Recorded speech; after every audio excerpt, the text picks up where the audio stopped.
Hi everybody, and welcome to Poland Daily Travel, where in the next series of episodes we'll be traveling along the royal route. That's right, the Tract Królewski in beautiful Warsaw. We'll be starting in the historic old town at the Cathedral of St. John.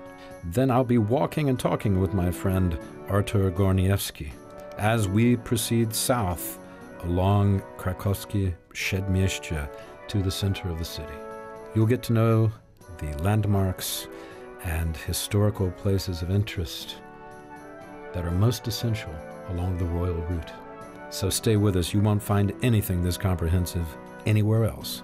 Poland Daily Travel walks and talks along the royal route.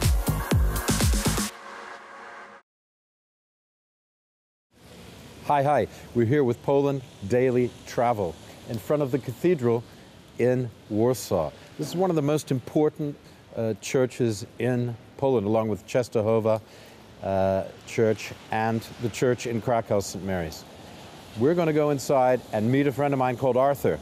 And Arthur is going to explain to us exactly what the history is here.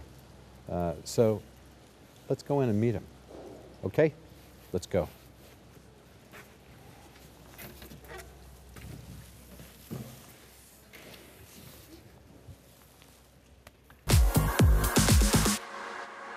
Okay, we're back, and right behind me is the most important religious symbol here in the cathedral, and Arthur is going to tell us about it. The history of this crucifix might be compared to the history of Poland, saved so many times in an amazing way. Mm-hmm. So to be more precise about this element, it's late Gothic style. Probably it's 14th century crucifix from Germany. Surely it's Germany, surely it's Prussia, surely it's Nuremberg. And then during Lutheran Revolution in Prussia, people were throwing out many elements just on the streets. And that was a moment when famous Polish, very important, rich person, Jerzy Baryczko, was right over there in Nuremberg at that time, and when he saw this crucifix down on the street, down on the pavement, he just took it. And he brought it to Warsaw in 1525. Then we are having a very strong hurricane in this church, and one of the towers fell down, and in 1602 we find it, and nothing happened to the crucifix, so it was saved again. And then, when it already became an amazing cathedral with many sculptures inside made of stone and with very high and steep elements, then this church was destroyed by Nazi forces during World War II, and in 1944 inhabitants of the old town saw Polish soldiers carrying the crucifix out from the church on their back in the moment when the church was literally collapsing. So many times saved in an amazing way, a symbol of a religion that has been very important for us. Very interesting. And over here we have another chapel. We have this chapel, and then one right behind you right now. What's the significance of this particular place? So we are having original crucifix in here and original elements in the same area. Behind me is the oldest part of the cathedral, part that remained after the war. What was the story with that, Arthur? Original elements are like pearls in this city and in this church as well. So whenever there is something original, we kept it in its original shape and adopted into reconstruction of Warsaw and Warsaw's most important cathedral. In every single family or in every single company, usually there is one person who makes things happen. And here in Warsaw, the name of the guy is Jan Zachwatowicz. He was the one who was collecting money, collecting resources and organizing people to reconstruct elements, churches, walls and buildings in the old town and Warsaw. And this church, even though first it was constructed in 1370, developed during next 6 centuries, then it was reconstructed very quickly, because in 1956 we are having St. John's Archicathedral already reconstructed in the heart of the old town.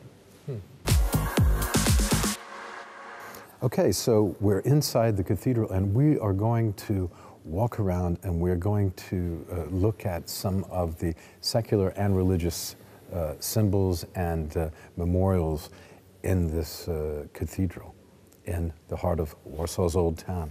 We've got to keep our voices down because it is a working cathedral, and we don't want to disturb the people who are coming in to worship.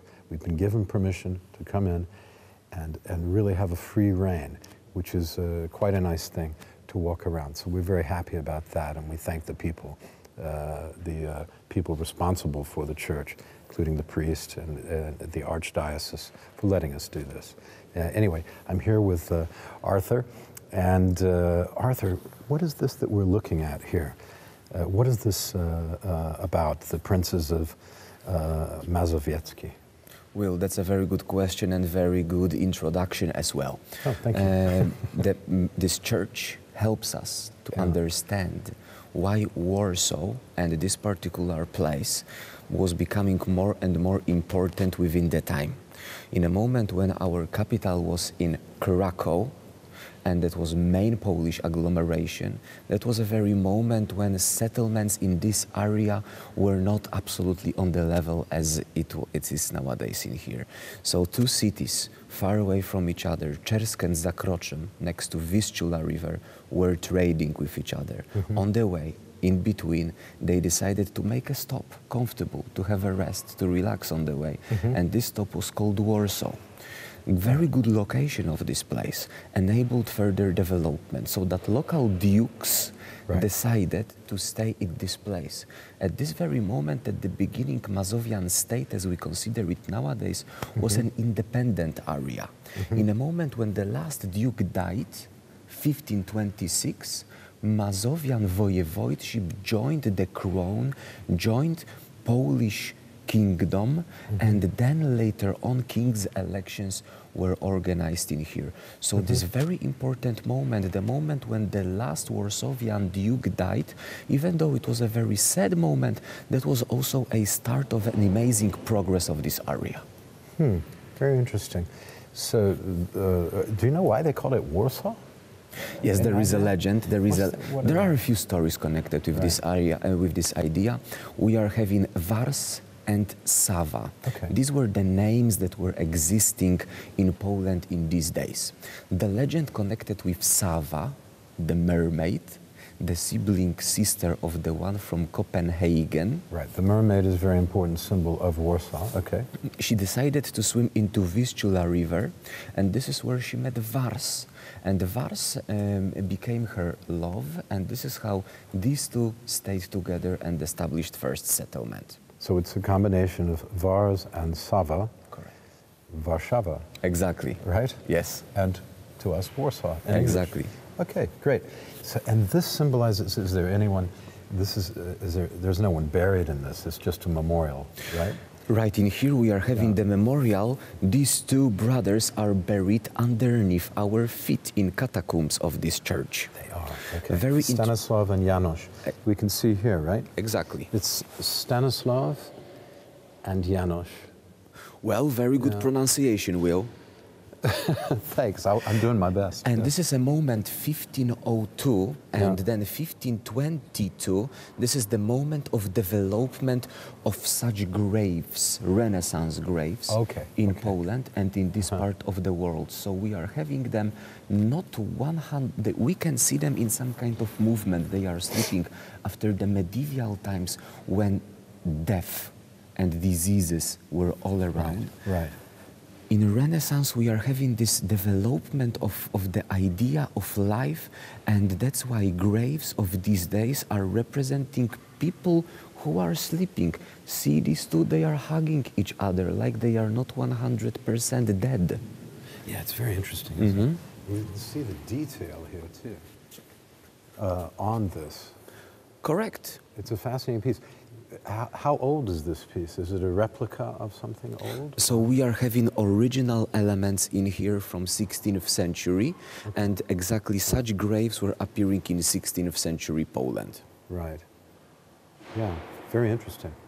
Okay. But the real graves are down underneath our feet. In the catacombs, so there are passages below the church. Exactly, and there are some more important people buried over there. Let's go and see who the others are. Let's because, take a look.